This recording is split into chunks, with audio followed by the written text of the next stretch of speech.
This is part 2 of chapter 78. Earlier views of the American Indians had been narrowly Christian and Europe-centric. For Spanish conquistadors and Jesuit and Protestant missionaries, the Indians were minions of Satan. New England Puritans, with characteristic subtlety, speculated that God had enlisted the savages to keep a new world free from popery until purified Christianity could occupy the land. Even Morgan's contemporaries, who were most friendly to the Indians, had not broken the bonds of Christian theology. Biblical history required them to believe that the quote-unquote savages of the world had fallen, for their sins, from an earlier state of civilization. Schoolcraft himself pitied the Indians for their, quote, declension from a high type, end of quote, to a lower type of society. But Morgan began to see how Iroquois government, tools, domestic architecture, clothing, and language fitted together into a distinctive way of life. He saw no signs of Satan or of an earlier higher civilization from which they had relapsed. We can follow the stages of Morgan's liberation as he sharpened his appetite for trivial clues to the varieties of human community. The League of the Iroquois, still tainted by the vocabulary of Morgan's own culture, tried to fit Iroquois ways into the categories of Aristotle and Montesquieu. But for Morgan, even the rudimentary Iroquois organization into tribes seemed to mark an advance, quote, a means of creating new relationships by which to bind the people more firmly together, end of quote. The secret of Morgan's intellectual power was his passion for the specific. Unlike Las Casas, Morgan seldom pontificated on the general excellence of Iroquois institutions, focusing instead on the facts of their social organization.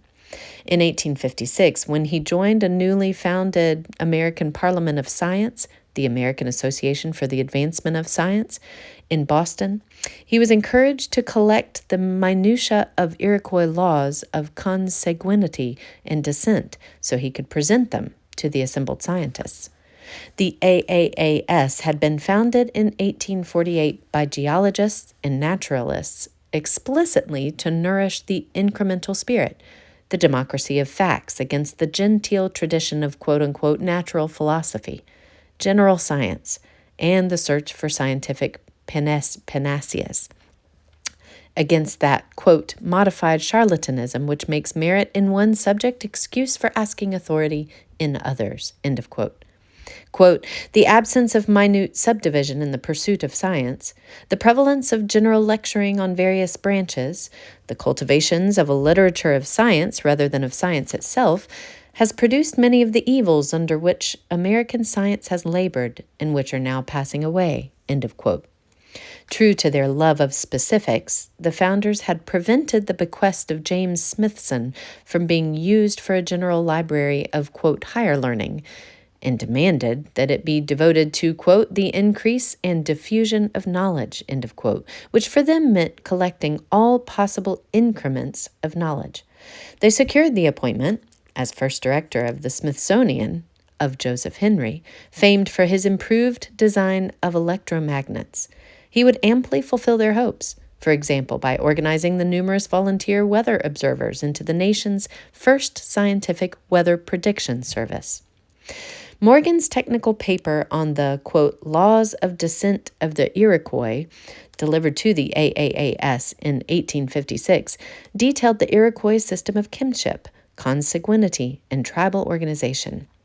What made it peculiarly interesting to Europeans was that the Iroquois husband and wife always belonged to different tribes.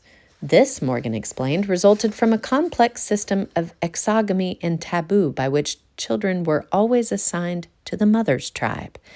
Since Iroquois inheritance came through the tribe, the male line was perpetually disinherited. A son could not even inherit a tomahawk from his father, but did inherit all his mother's property. In Iroquois nomenclature, a son referred to all his mother's sisters as mother, and all those sisters referred to him as their son. The AAAS audience, finding this bizarre, assumed that it was unique to the Iroquois. Morgan believed he had found a bundle of clues. But clues to what? When the Panic of 1857 required Morgan to go out to Michigan to save his railroad investments, he met a fur trader who was married to an Ojibwa Indian woman. To his delight, he learned that the Ojibwa kinship system was similar to the Iroquois'. As he suspected, the Iroquois system was not unique after all. Sparked by the curiosa of kinship classification, a light began to dawn. Morgan recalled that some missionaries' reports suggested similar customs among the remote Micronesian islanders. If the Iroquois kinship customs were common to all the American Indians, might this not imply their common descent? And if the same customs were found in the Orient too, then might this not suggest an Asian origin for the American Indian? Linguists had long tried to prove this connection. The reason they had not succeeded, Morgan ventured, was that they had focused on language, which changed rapidly in response to local needs, while primary institutions like those of consanguinity were more stable. Here he might have found a reliable link to the distant past, or perhaps to, quote, the imprint of a common mind. Morgan already had enough evidence to correct the terminology that the most respected historians had transferred from Europe to the American scene. Why should Prescott, in his esteemed Conquest of Mexico, have been so puzzled that Montezuma was succeeded on the throne not by a son, but by his brother, and then by his nephew? Morgan saw how the discovery of America had opened unexpected vistas of the whole human race. Incidentally, according to a contemporary admirer, he was, quote, charting a new continent of scholarship, end of quote. Morgan's efforts to collect data led him to employ a device that was wonderfully adapted to the new world of incremental science. This was the questionnaire. A circular letter or schedule of questions had been tried before by tax collectors and census gatherers, but Morgan's appears to be the first large-scale worldwide effort to gather factual minutiae for scientific purposes. The quote-unquote questionnaire does not appear in print in English until 1901. A century before, the word statistics had entered the English language through Sir John Sinclair's 21-volume rural survey, which he called The Statistical Account of Scotland, 1791 to 99. Sinclair had asked the clergy in each of the 881 Scottish parishes to answer a schedule of more than 100 questions.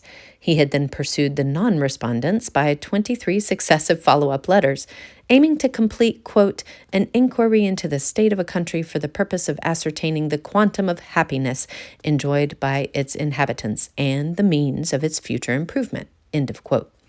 He tried to induce European governments to follow his example and initiate their own decennial censuses. Despite his interest in quantitative data, Sinclair's concern was mainly political and moral. Quote, are people disposed to humane and generous actions? One question went. The answer should indicate whether the people, quote, protect and relieve the shipwrecked, etc., end of quote. Other early efforts in Britain and elsewhere in Europe to gather social facts on a large scale were reformist in purpose and local in scope. They aimed to shock readers into a more humane treatment of prisoners, the mentally ill, or the poor, or to improve sanitation and public health. When the National Association for the Promotion of Social Science was founded in England in 1857, it too aimed at education, health, and social reform.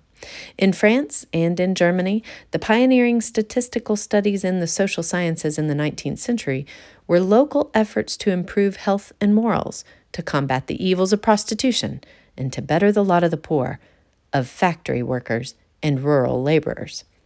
And this will bring us to the end of part 2.